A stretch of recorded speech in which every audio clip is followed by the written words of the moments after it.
Hi, my name is Ilma, and today I'd like to share Psalm 41. O Lord, be gracious to me. Blessed is the one who considers the poor. In the day of trouble, the Lord delivers him. The Lord protects him and keeps him alive. He is called blessed in the land. You do not give him up to the will of his enemies. The Lord sustains him on his sickbed. In his illness, you restore him to full health.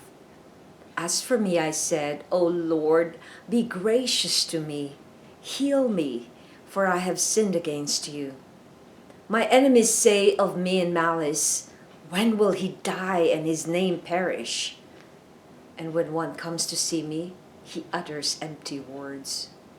While his heart gathers iniquity, when he goes out, he tells it abroad. All who hate me whisper together about me. They imagine the worst for me. They say a deadly thing is poured out on him. He will not rise again from where he lies. Even my close friend in whom I trusted, who ate my bread, has lifted his heel against me. But you, O Lord, be gracious to me and raise me up that I may repay them. Psalm 41, verse 1 to 10. This is King David's lament to God that despite his fulfillment of his responsibilities to the poor, he is still suffering severely. He prays for God's help and vindication. God honors the person who shows kindness and takes care of the poor. In this verse, we hear David's deep sadness for a betrayal of a close friend in verse 9. In spite of all that he is going through, he still looks up to God for mercy and help and trusts the Lord who will repay all that good things he has done and how he has been faithful to him. In our current global pandemic now, with this COVID-19, we need to pray this psalm to God and have that expectancy that God is in control and he will do what needs to be done, so people will bow down to his sovereignty, that our protection and healing is in him alone. Adoration. Praise be to the God full of mercy and love. Confession. Forgive us when we succumb to fear and panic in this pandemic. Thanksgiving. Thank you for your promise to protect all those whom you love. Supplication. May all people recognize that their life is only in God's hand alone. Reflection.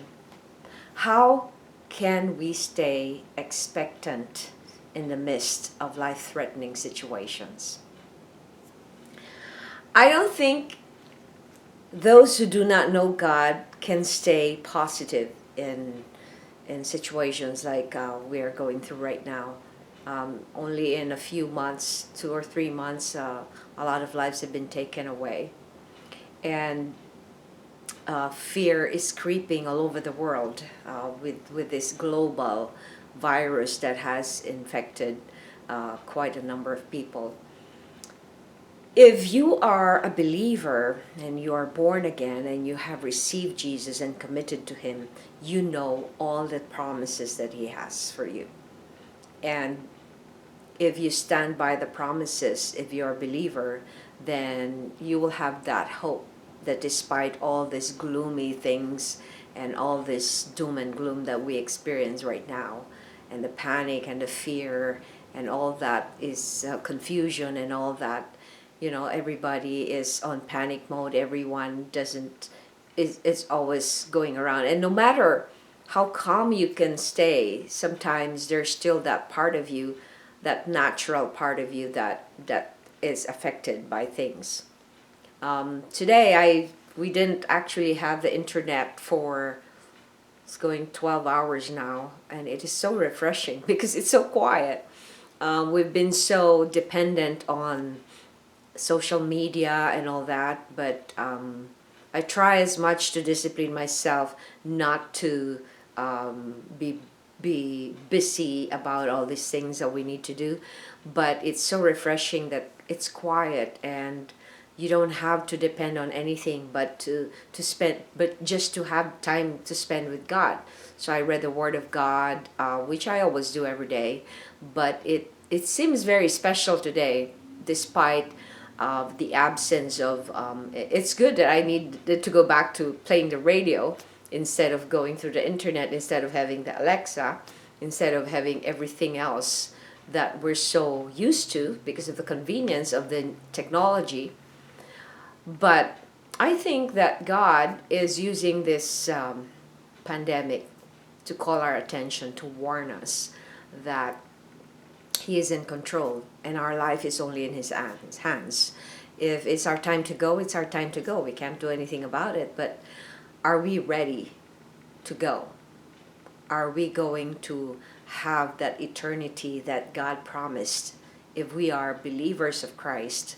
So for those who are watching this video and you're not a believer, I think it's a good thing that you start thinking of the one who created you, and that you owe your life to this God who gave you everything. Thanks for watching, and I hope you check my website at ilma'S.com for artworks and photographs, and also for a copy of this vlog. And I'd encourage you to subscribe to my channel so that you will be able to hear more how to get closer to the Lord. Thanks for watching. Stay safe. Remember, God has you covered. He loves you. If you belong to Him, you need not fear.